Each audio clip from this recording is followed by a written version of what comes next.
We're here in Bahrain as part of what has been an intensive diplomatic push across the region. Bahrain, of course, is a critical partner for the United States, home to the Fifth Fleet, and I want to thank His Majesty King Hamad for receiving us today and for the very good conversation.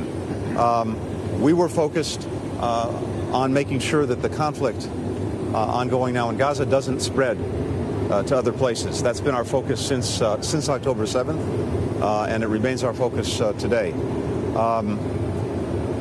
That makes it particularly important that we respond when we see something like the aggression coming from the Houthis that continues to be repeated, directed at shipping in the Red Sea. There have been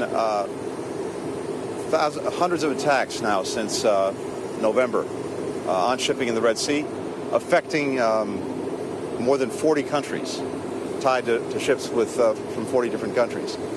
And we had the biggest attack, UAVs, missiles, just yesterday. These attacks have been aided and abetted by Iran with technology, equipment, intelligence, information, and they are having a real-life impact on people. You know, we talk about concepts like freedom of navigation and the importance of holding it. And I know that can sound a little bit abstract, but it means something very real in the lives of people. What's happened because of these Houthi attacks against commercial shipping is that thousands of ships have had to divert, take longer routes, pay more for insurance, and that gets translated into higher prices for people for everything from fuel to medicine to food. It's disrupting supply chains. And so it's having a real impact on people around the world in their daily lives.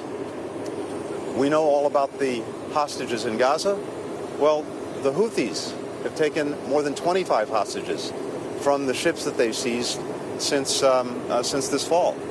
So all of this has required us, this challenge, this threat to the interests of countries around the world has required us to respond. We put together Operation Prosperity Guardian with more than 20 countries, including Bahrain, to do everything we can to preserve freedom of navigation, freedom of shipping in the Red Sea.